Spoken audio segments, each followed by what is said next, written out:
Hi, David Odell here with Odell Complete Concrete. This is our first day on the job site. And what it is we're in Fort Mohave, Arizona. We're doing a patio extension. This is a standard new home. Comes with a very small patio, and we're going to extend it all the way around to make it, usable.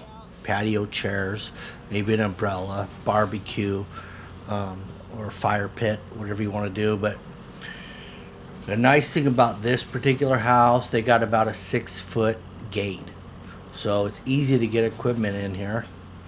Big backyard.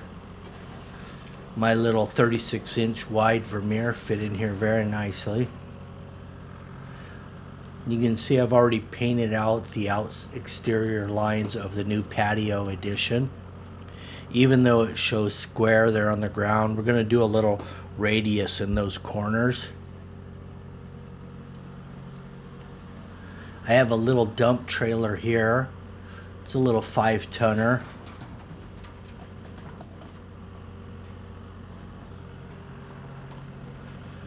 All this dirt right here is going to be repurposed and made to good use.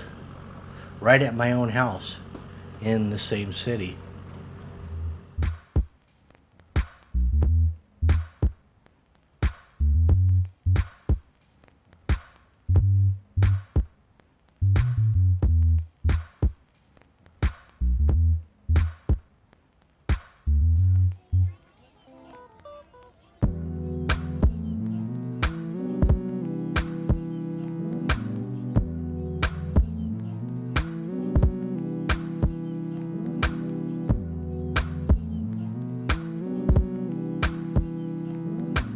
This particular housing area is still under construction because they're adding new homes to it as they develop the area. So we're in on the early stage, and as you've seen those trucks driving by, they're developing the later stages of the development.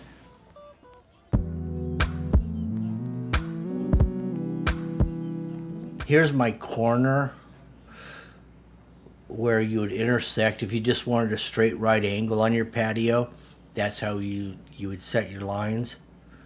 And I set the lines the same way even for a radius. The only difference is that you want to pull your lines all the way through and then measure back from your corner so you can get a nice radius. So that's why these are all 90-degree angles to start with.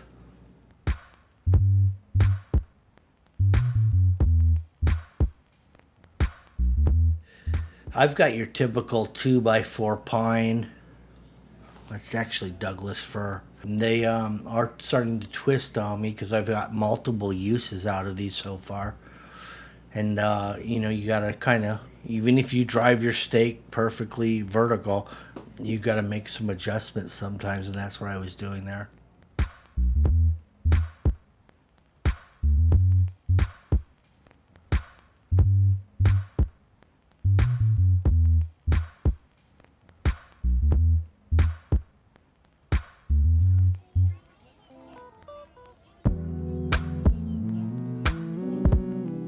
Okay, we're drawing water off of the back of the house, and you can see there's not a lot of water pressure.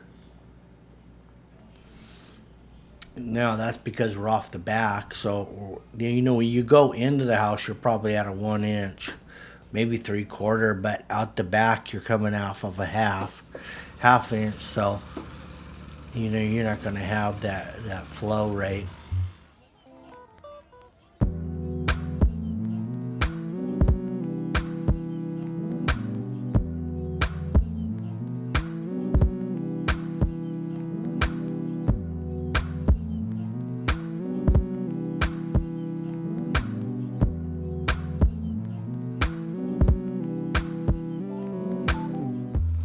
Here's some of the bender board that we're going to be using for these corners, and I reuse them all the time, but you hate to have to cut a 20-foot length, but I'm going to have to do it right here.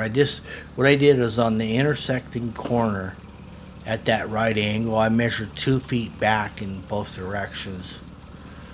And then that's where I made the cut on the straight edge. And then I'm going to use the radius to fill in the blank. Here's the reinforcement I'm using. Because we are in a different region, there's no earthquakes here to speak of. So I don't need the big bars, the 3/8.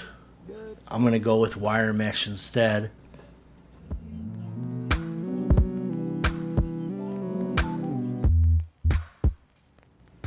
Now here we are on a poor day. This is actually the third day of this particular job. And they weren't long days either, by the way. They were only about 3 to 4 hours each day. And this is the third day of it. Wrapping some visqueen around it. And this is, I think if you go to Home Depot, this is in the painter's drop cloth area. And it comes in rolls. It's 4 foot high. And it's about 150 feet long. The nice thing about this material, using this particular plastic, it's so thin and fine it actually clings to the wall without tape. Static electricity, I guess.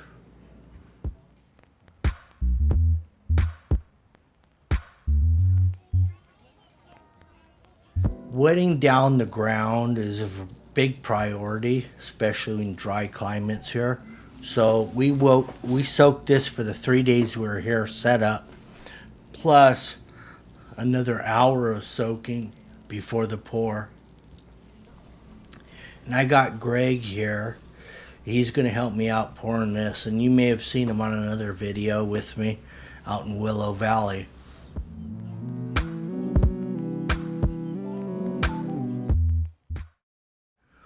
It's just going to be me and Greg on this one. I got Eric. He's doing all the labor work on this project. He's making sure that the hose is getting pulled, the wires being raised to the right height, and keeping the area clean.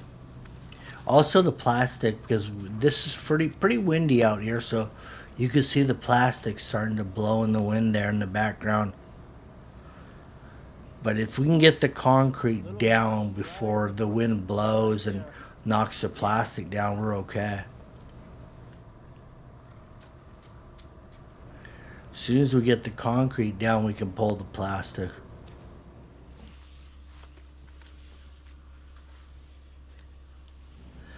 You notice the band on that existing patio, it's about 10 inches wide. I know it's 10 inches because I measured it actually. So that's 10 inches band, and it matches the column because those are crack points. In new home construction, the thing about new home construction, there's settlement. A lot of settlement initially on a new home being built because of the weight, the load, the dirt being built upon. It's not used to that, and there's settlement. So you always have to compensate for all these things. That means a lot of expansion paper, a lot of joints, things of that nature. So we've got expansion paper all the way around the house on this one, just to compensate for those things, for the house settlement issue.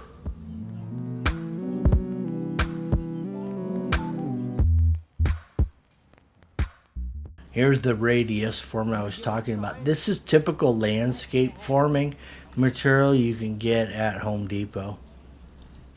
It's really for landscape use, but I use it for concrete.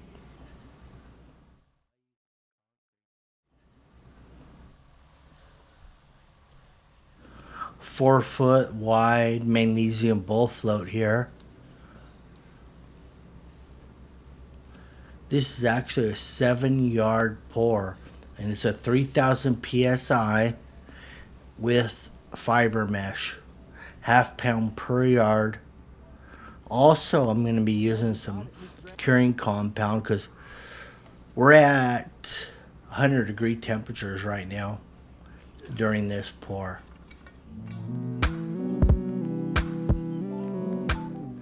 But you know, when you get into these high temperatures and stuff, it makes you realize how the West was really won. When you think about the guys that endured this to push west and to conquer the land, the environment. And that's what we're doing here. We're conquering, we're dividing, we're making it great.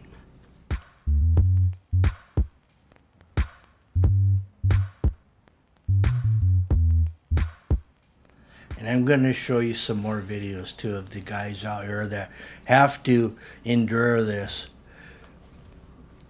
And you may think, a lot of people will think, well, this is rough. But it's really not, because once you get out here and you live it, you acclimate to the weather.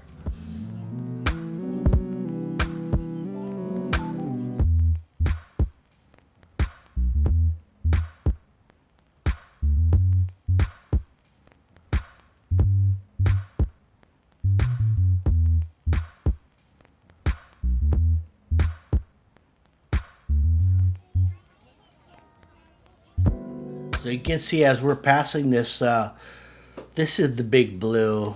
She's 3 foot wide. She's on a rocker. She lays her down. And once she hits it, if you get it at the right time, you're setting real pretty. Get it late, you're screwed. But you get it early, you're kind of stuck. It's all timing. Tell you what, concrete's all about timing. If your timing is good, you can't fail. And timing, it depends on how fast your legs and arms can move. In some cases, you got to be quick.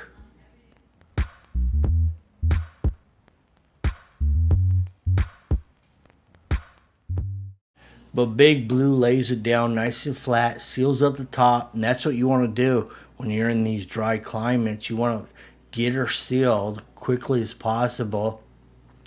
You don't have to worry about bleed water, because it ain't going to happen.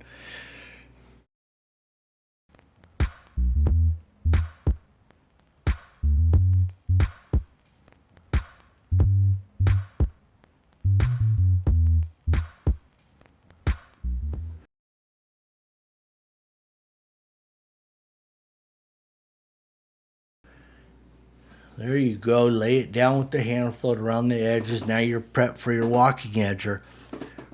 Now you're at the point where you're stamping some string lines, dry lines. You're going to pull off those existing columns. You're going to try to match that existing patio. You're going to try to make everything uniform with the existing, which is a nice look, really, with this house. It's kind of a nice look with the band off the columns. We're going to continue that all the way out. That's my finger hole in the concrete there. That's how I measured and marked. Here's your funny trowel knocking out the walking edger line. Now, if you don't see that walking edger line when you're getting ready to funny trowel, somebody did something wrong. And when you do see it, they laid it down flat. Got the joiners in. These are Arizona joiners. They're big and wide, and they're very forgiving. If you want to DIY something, use the Arizona joiner. Don't use anything else. I got Greg on the joiner. He's an old timer stud, getting it on old school style on a daily basis, just like me. Basically get the jobs done.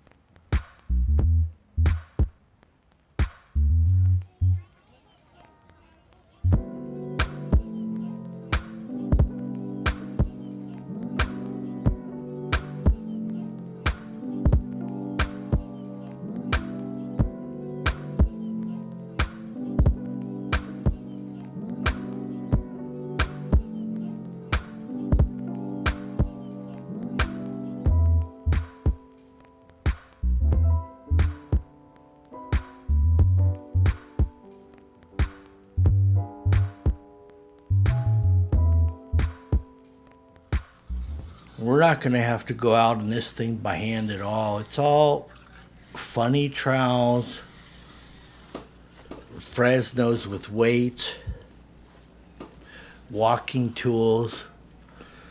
Basically, we're not going to have to really bend over. In other words, nobody likes to bend over. Well, there's a few exceptions, but for the most part, when you're out here doing hardcore, you don't really want to do that.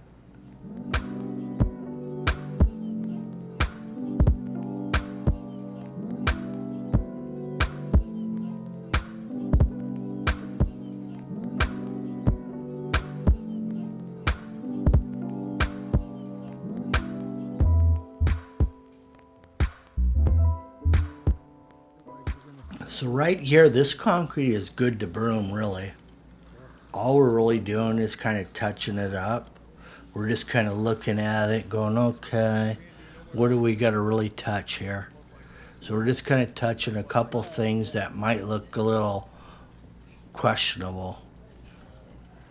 And here I just lifted and raised the big walker because I didn't want to run the cream through the joint, which, you know, in a lot of cases it's acceptable. Like if you look at that existing patio, you'll notice the cream running through the joint into the crossed band, but I want to not have that. So I'm picking and pulling right here. I'm picking and pulling. And you can't do that on a long run for sure. You don't have the strength. But I'm only going 14 feet, so I can do it.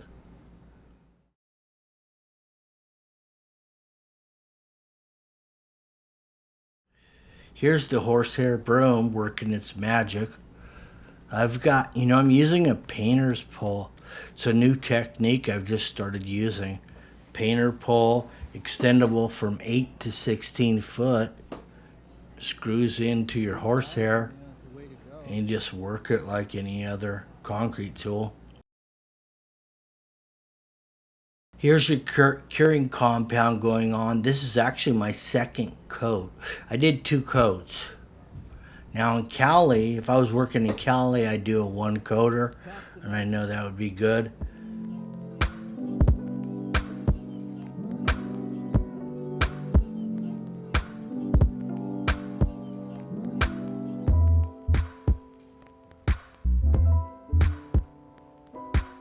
This is after we stripped her out.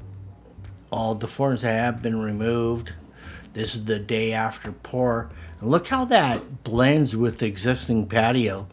We've continued all the bands out. And it's a beautiful match. Also, I don't know if you noticed in the video, but we did dowel rebars into the existing patio to assure that it would stay at the same elevation as the existing forever. Thank you for watching. Make sure you like, share, and subscribe. Thank you very much.